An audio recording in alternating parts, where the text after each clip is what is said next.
Assalamualaikum warahmatullahi wabarakatuh. Sahabat beriman, semua yang telah dilakukan di dunia adalah hal yang akan kita pertanggungjawabkan di hari akhir nanti. Kalau melakukan banyak amal baik, kita akan masuk surga. Namun jika tidak, nerakalah balasannya. Lalu, tidak adakah kesempatan untuk masuk surga? Siapakah yang bisa menolong kita? Dan mengapa orang tersebut mau menolong manusia yang lain? Tonton video ini hingga akhir agar tidak sesat. Rasulullah Shallallahu Alaihi Wasallam sibuk di hari kiamat. Pada saat manusia mementingkan dirinya sendiri di hari kiamat, ada seseorang yang sibuk mencari umatnya ke sana kemari. Siapakah dia? Dia adalah Rasulullah Shallallahu Alaihi Wasallam. Beliau sibuk memohon kepada Allah Subhanahu wa Ta'ala untuk umatnya masuk ke dalam surga.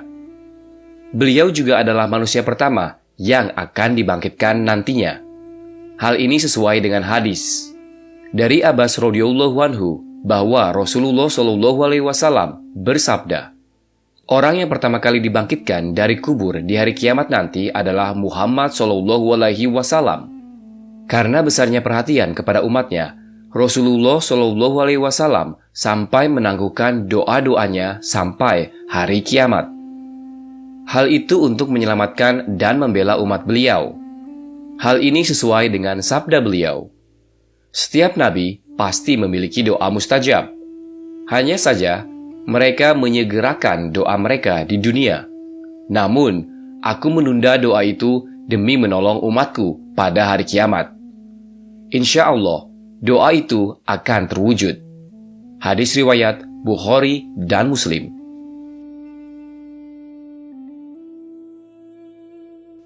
Rasulullah Shallallahu Alaihi Wasallam memberi syafaat untuk menyelamatkan umatnya. Beliau ditawari masuk surga dan syafaat. Namun, tahukah kamu apa yang dipilih Rasulullah? Beliau memilih syafaat karena ingin membela lebih banyak umatnya. Hal ini sudah disebutkan dalam hadis beliau. Aku diberi pilihan antara syafaat dengan masuknya separuh umatku ke surga. Namun, aku memilih syafaat, sebab syafaat lebih menyeluruh dan lebih banyak. Mungkin saja kalian mengira syafaatku hanya untuk orang-orang yang bertakwa? Tidak, tetapi juga untuk orang-orang yang berdosa. Hadis riwayat Tirmizi. Syafaat Rasulullah tak hanya berlaku bagi orang bertakwa, namun juga untuk hamba yang berlumuran dosa, termasuk pelaku dosa besar. Namun, bukan berarti umatnya bebas melakukan maksiat. Syafaat itu diberikan sebagai pertanda besarnya kasih sayang dan kelembutan Rasulullah Shallallahu Alaihi Wasallam. Orang yang ditarik dari neraka. Saat hari kiamat, Rasulullah Shallallahu Alaihi Wasallam selalu menanyakan keberadaan umatnya pada malaikat Jibril.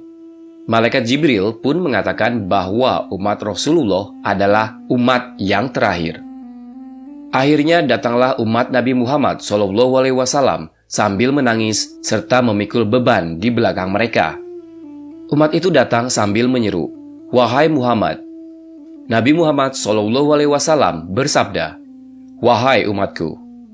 Mereka berkumpul di sisinya sambil menangis. Nabi pun bersujud sangat lama sampai Allah Subhanahu wa Ta'ala menyuruh beliau untuk bangkit. Rasulullah Shallallahu Alaihi Wasallam lalu meminta kepada Allah agar umatnya bisa diberikan minum karena terik matahari. Lalu Allah pun mengabulkannya.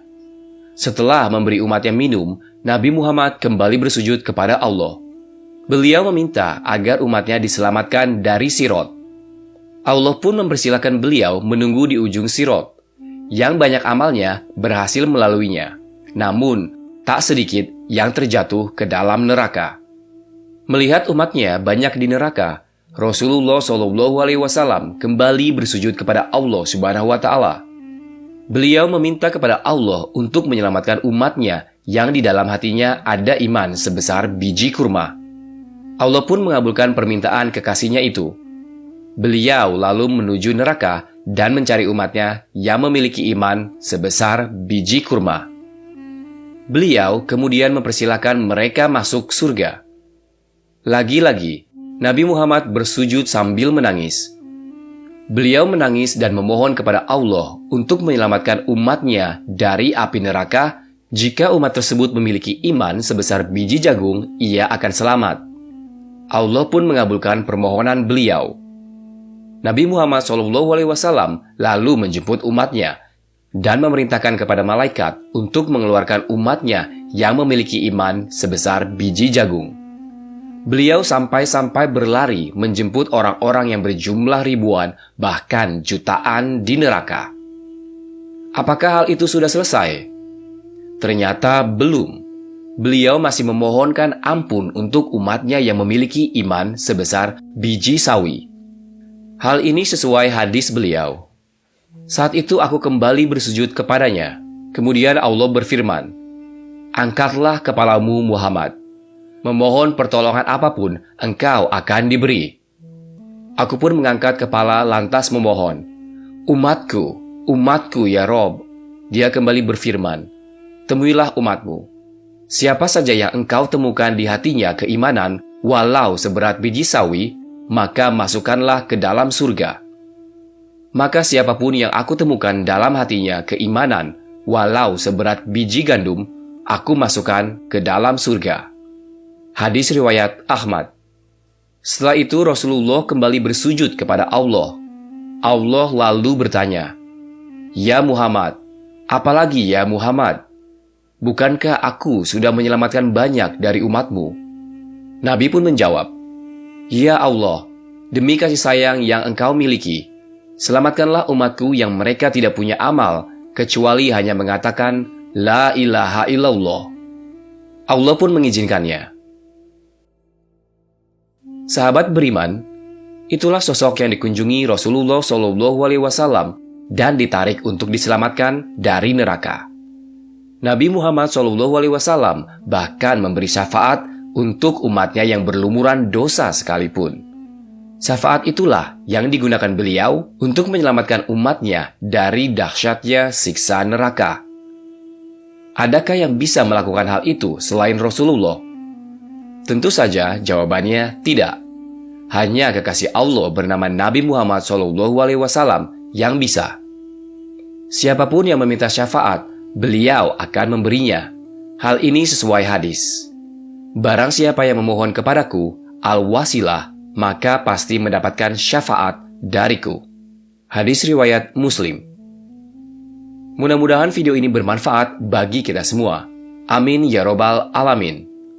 Wallahu alam bishawab. Wassalamualaikum warahmatullahi wabarakatuh.